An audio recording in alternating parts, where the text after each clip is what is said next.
అయితే నాకు ఇంకొక డౌట్ ఉంది. తెలంగాణ స్లాంగ్, తెలంగాణకు సంబంధించిన సినిమాల్లో తెలంగాణ వాళ్ళు ఉంటారు మ్యాక్స్ ఆర్టిస్టులు కానీ మొత్తం టీం. ఇక్కడ జరిగే లోకల్ సినిమాలు ఆంధ్రలో ఉత్తరాంధ్ర అంటే వాళ్ళు, గోదావరి జిల్లా గోదావరి. కానీ రాయలసీమ అటు సైడ్ది ఆ ఆర్టిస్టులు ఉంటారు ఎందుకు తెలియదు నాకు ఇప్పటికీ. అదేంటంటే నాకు ఇప్పుడు తమిళ్లో కొన్ని రీజనల్ సినిమాలు జరుగుతాయి, ఓకే. ఇప్పుడు తెలుగులో మనకు రీజనల్ సినిమాలు అంటే ఓన్లీ తెలంగాణ బ్యాక్గ్రాఫ్లో వచ్చిన చిన్న సినిమాలనే బాగా ఎంకరేజ్ చేస్తారు, కానీ మిగతా వాటి చేయట్లా. ఇప్పుడు రాయలసీమలో కూడా సినిమాలు జరుగుతాయి, ఇండిపెండెంట్ సినిమాలు చాలా జరుగుతాయి రాయలసీమ. ఇప్పుడు నాది కూడా ఒక రాయలసీమ ఇండిపెండెంట్ సినిమానే, ఎవరు దేకట్లేదు దాన్ని. ఇప్పుడు పుష్ప ఉంది రాయలసీమ, రాయలసీమ ఆర్టిస్ట్ కనపడరు నీకు. తర్వాత దేవరా ఉంది, దేవరాలో నీకు కొంతమంది రాయలసీమ మాట్లాడతారు, కొంతమంది వేరేది మాట్లాడతారు, అందులో కూడా ఎక్కువ కనపడరు. తర్వాత అరవింద సమేత రాయలసీమ సినిమా, కానీ రాయలసీమ ఆర్టిస్ట్ కనపడరు. తర్వాత నీకు యాత్ర కూడా అంతే. ఇలా చాలా ఉన్నాయి. ఇప్పుడు అంతెందుకు ఇప్పుడు జరుగుతాయి, ఇప్పుడు జరిగేది ఏది సంబరాలు ఏటికట్టు రాయలసీమ బ్యాక్గ్రాఫ్, కానీ రాయలసీమ ఆర్టిస్టులు నేను పోయి నోరు తెరిచి అడిగినా సరే ఏమైనా క్యారెక్టర్ ఉంటే ఇవ్వండి అంటే లేవు. తర్వాత రాహుల్ సంకీర్తన్ అన్న, విజయ్ దేవరకొండ గారు మళ్ళీ రాయలసీమ సినిమా, అందుకు కూడా ఫోన్ చేసి అడిగిన అన్న ఏమన్నా అన్న మన బ్యాక్గ్రాఫర్ అంటే మన బ్యాక్గ్రాఫర్ అన్న ఏదైనా క్యారెక్టర్ ఉంటే చెప్పండి అన్న. సరే చెప్తా అన్నారు, కానీ తర్వాత పిలవలే. అది ఎందుకో తెలియదు. అంటే అది ఇంతవరకు ఎవడు క్వశ్చన్ చేయలేదా? ఇప్పుడు ఏమైపోయిందంటే ఇండస్ట్రీలో ఒక ముద్ర పడిపోయింది, ఇక్కడ రాయలసీమ బాగా మాట్లాడతాడు, ఓకే. మిగతా సినిమాలు అన్నప్పుడు మీకు దగ్గర క్యారెక్టర్ లేవండి, ఓకే. లేదా ఫోన్ చేసినప్పుడు ఇది తెలంగాణ బ్యాక్గ్రాఫ్లో జరుగుతుందండి, నేను తెలంగాణ మాట్లాడితే చదువుకుంది ఇక్కడేనా, మేదిపట్నంలో నేను 3 ఏళ్ళు ఉన్నా, నాకు తెలంగాణ వచ్చు అన్నీ వచ్చు అన్నా కానీ లేదండి మీరు రాయలసీమ అయితే బాగుండేది వద్దు. సరే ఓకే. అదే డైరెక్టర్ తర్వాత రాయలసీమ తీసేటప్పుడు నేను వెళ్ళి సార్ మీరు రాయలసీమ సినిమా తీసారు లాస్ట్ టైం ఇలా అన్నారు కదా అంటే, అది క్యారెక్టర్లు చూసి చెప్తామండి. అరే నీ అమ్మ నువ్వు రాయలసీమ సినిమా తీస్తావు, రాయలసీమ పేరుతో ఆర్టిస్టులు ఉన్నారు కొంతమంది, అంటే వచ్చిన వాళ్ళు బాగా చేసేవాళ్ళు. ఇప్పుడు ఎవరో బయట ఆర్టిస్ట్ని తెచ్చి వాడికి నువ్వు ఒక డైలాగులు నేర్పించేవాడిని ఒకరిని పెట్టి నువ్వు నేర్పించి ఇంత కష్టపడుతున్నావు, అదేదో వీళ్ళకి ఇస్తే ఏమైంది? పోనీ రాయలసీమ పేరు పెట్టుకొని సినిమాలు ఎన్నో వచ్చినాయి, సినిమాలు వస్తున్నాయి కూడా. నెక్స్ట్ కూడా 4-5 సినిమాలు ఉన్నాయి రాయలసీమ బ్యాక్గ్రాఫ్లో వచ్చే సినిమాలు, కానీ దీంట్లో రాయలసీమ ఆర్టిస్టులను పెట్టుకోరు. ఇదేమి అంటే ఎవరు అడగరు, మా వాళ్ళు ఎవరు అడగరు ఎందుకు ఇలా జరుగుతుంది అనేది, ఎవరు అడగరు, ఏం చేద్దాం అంతే. అది ఎందుకో తెలియదు. అందుకే నువ్వు ఫస్ట్ వెళ్ళి కార్డు తీసుకో. ఏది? సినిమా కార్డు తీసుకుంటే ఏమొస్తుంది? కార్డు తీసుకుంటే వస్తాయా? ఆర్టిస్ట్లా వస్తాయి అంట. రావు. అది ఎవరు చెప్పాను నీకు?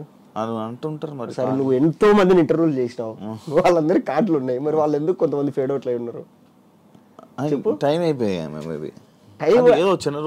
జూనియర్ ఆర్టిస్ట్ నీకు వచ్చిన ఇన్ఫర్మేషన్ ఏంటంటే జూనియర్ ఆర్టిస్ట్ కార్డు ఉంటే నీ దగ్గర నిన్ను జూనియర్ ఆర్టిస్టులకి కార్డు ఉన్న వాళ్ళని తీసుకోవాలా. మాలాంటి ఆర్టిస్టులకి క్యారెక్టర్ ఆర్టిస్టులకి ఇలా కార్డు ఉండాల్సిన పని లేదు. కార్డు ఉంటే ఖచ్చితంగా ఛాన్సులు వస్తాయనేది కూడా లేదు అక్కడ. అది సో ఇది నాకు ఆల్రెడీ ఇన్ని సినిమాలు వచ్చినాయి, ఇప్పుడు వచ్చేటి కూడా ఇన్ని సినిమాలు ఉన్నాయి. రాయలసీమ బ్యాక్గ్రాఫ్ అనగా నేను పరిగెత్తుకుంటూ ఆఫీస్కి వెళ్ళిపోయి ఏమో చిన్న హోప్, అరే ఇదన్నా వస్తుందేమో, ఏదో క్యారెక్టర్ వస్తుందేమో. ఇప్పుడు ఒక సినిమాలో 30 క్యారెక్టర్లు ఉంటాయి, 20 క్యారెక్టర్లు ఉంటాయి, ఏదో ఒకటి ఇస్తారు కదా అంటే ఎవడో బయట. ఇంకా కొన్ని సినిమాలకి అయితే దరిద్రం, నన్ను పిలిచి డైలాగ్స్ నువ్వు రాయలసీమలో రాయగలవా అంటారు. రాస్తాను సార్, నాకు తెలిసిన 2 రైటర్లు కూడా ఉన్నారు, వాళ్ళని కూడా పెట్టుకొని నేను రాపిచ్చి పెడతాను అంటారు. సరే ఓకే అని చెప్పి అంతా మాట్లాడతాము, నాకు ఏమన్నా క్యారెక్టర్ ఉందంటే అది చూద్దాం అంటారు.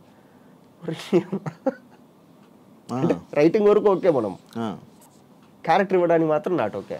నాకు కొన్ని చూస్తే దీనమ్మ దారుణం అనిపిస్తుంది. ఇప్పుడు మా స్లాంగ్ ఏంటంటే కనుక వచ్చా అన్నారు, చ అంటే చప్పగా ఉంటది, చప్ప అంటాం కదా, ఆ చ వచ్చా అంటారు, వీళ్ళు వస్తా అంటారు. మొత్తం దాన్ని ఎట్లా అంటే ఇంకా కూనీ చేసి పడేస్తారు. కొన్ని సినిమాలు అయితే వచ్చింటాయి, ఆ సినిమాలో పనిచేసిన వాడికి ఫోన్ చేశారు, ఈ సినిమా ఏ ఊరు స్లాంగ్ రా అన్న, వీరపనాయనపల్లి అన్న మీ ఊరు పక్కనే. ఒరే నీ అమ్మ మా ఊరు స్లాంగ్ నాకే అర్థం కాలే థియేటర్లో, ఇది మా స్లాంగ్ అని. పేరు రాయలసీమ స్లాంగ్. రాయలసీమ స్లాంగ్ లో సినిమా తీసేసినారు, అయిపోయింది, ఆ సినిమా రిలీజ్ అయింది, హిట్ అయింది, అన్నీ అయిపోతాయి. అది ఏ ఊరు స్లాంగ్ అని చేసి వాళ్ళు చెప్తే కానీ నాకు తెలియదు. అట్లుంటది. పుష్పలో తప్పులు ఉన్నాయి అలాగా? పుష్పలో మాక్సిమం బాగా చేశారు. ఇప్పుడు దాకా వచ్చిన రాయలసీమ సినిమాలు అన్నిట్లో పుష్పలోనే చాలా బాగుంది. అంతే అంతో ఎంతో చాలా బాగుంది. పర్టికులర్ ప్రతి ఒక్కటి బాగా చూశాను. ఎందుకంటే అంటే వాళ్ళ ఆర్టిస్టులను తీసుకోరు కానీ వీళ్ళని తీసుకుంటారు కదా, కొన్ని స్లాంగ్ నేర్పించే వాళ్ళని, డైలాగ్ రాసే వాళ్ళని. వీళ్ళు పాపం పక్క నుండి నేర్పిస్తూ ఉంటారు. వీళ్ళు ఎక్కడన్నా కనపడితే జిమ్లో కానీ, తర్వాత వీళ్ళు ఎక్కడన్నా రోడ్డు మీద కనపడినా ఏంటన్నా ఎలా జరుగుతుంది సినిమా, చచ్చిపోతాం నాన్న డబ్బింగ్ చెప్పించేలాక, అబ్బా స్వామి అంటారు వాళ్ళైతే. రాదు అవతల. ఇప్పుడు మెయిన్ క్యారెక్టర్ వదిలే, అబ్బా మెయిన్ క్యారెక్టర్లు అంటే ప్యాడింగ్ ఉన్న వాళ్ళని పెట్టుకుంటాం. చిన్న చిన్న క్యారెక్టర్లకు ఏమైంది ఆర్టిస్టులు పెట్టుకోనికి? డబ్బింగ్లో కూడా మళ్ళీ ఇబ్బంది ఉంటుంది కదా. డబ్బింగ్లో చుక్కలు డబ్బింగ్లో. అమ్మా కొన్ని సినిమాలకి అయితే నన్ను రమ్మంటారు, నేను రాలేనన్నా, నేను తిట్టుబడేస్తాను, నేను ఇదో మా వాళ్ళు వేరే వాళ్ళు ఉన్నారు పిల్లలు అని చెప్పి నేను వేరే వాళ్ళని పంపిస్తాను డబ్బింగ్ చూపించుకోవడానికి. వీళ్ళు వెళ్ళి ఆడ కూర్చొని సాయంత్రం అయితే వీళ్ళు ఫోన్ చేసి, అబ్బా అన్న ఏందన్నా వీళ్ళు ఒక పదం చెప్పడానికి నాకు గంట పట్టిందన్న వీళ్ళకు. అంటే ప్రొడ్యూసర్ డబ్బులు పోగొట్టాలి. ఇప్పుడు సినిమా రూల్ ఏంటంటే మెయిన్ కాస్టింగ్ ప్రాపర్గా చేస్తే సినిమా సగం బాగా వస్తుంది. సినిమా సగం వీళ్ళు ఏంటంటే వీళ్ళు ఎందుకు చేస్తారో తెలియదు. ప్రొడ్యూసర్ డబ్బులు ఎక్కువ ఏమైనా ఇస్తాడేమో, ఖర్చు పెట్టండి ఊరికే అని చెప్పేసి ఎవరినో తీసుకురాడు, వాడికి రాదు, స్టాండర్ పోస్ట్ స్టాండర్ ఏందేందో చెప్పి బాసాని. దాని తర్వాత డబ్బింగ్లో అది చెప్పిలేక అది రిలీజ్ అయిన తర్వాత మేమే డిస్కషన్ చేసుకుంటాం, ఇది ఆ ఊరి సినిమా రా, ఇది ఆ ఊరి స్లాంగ్ రా. సినిమాల బోర్డులో చూస్తాం కదా, ఓహో తిరుపతి స్లాంగ్ అది అని చెప్పి మేము తర్వాత నవ్వుకుంటాం. అట్లా నువ్వు స్టాండప్ కామెడీ చేస్తావా? మరి చేయాల్సింది మంచిగా ట్రై చేయాల్సింది కదా. దేంట్లో? అందులో ఒకటి మళ్ళీ సపరేట్ మాక్సిమం బూతులు వస్తున్నాయి ఇప్పుడు అంతా. ఎందుకు వచ్చింది బూతులు? డన్. Thank you Mahesh. ఫైనల్గా ఇంటర్వ్యూ చేసాం, మాట్లాడుకున్నాం. ఇంకా ఏమైనా మిస్ అయ్యామో అని అనుకుంటున్నాను. లేదనుకున్నా, మొత్తం కవర్ చేసాను అనుకుంటున్నా. ఏమైనా అయితే మళ్ళీ ఒకసారి మళ్ళీ ప్లాన్ చేద్దాం. ఇంకా సిరీస్ ఏమన్నా అడగాలనుకుంటే కింద కామెంట్లు పెట్టి మళ్ళీ ఇంకొక ఇంటర్వ్యూ ప్లాన్ చేస్తాం part. Yeah, thank you so much interview ఇచ్చినందుకు. మంచి సిరీస్లతో, మంచి సినిమాలతో.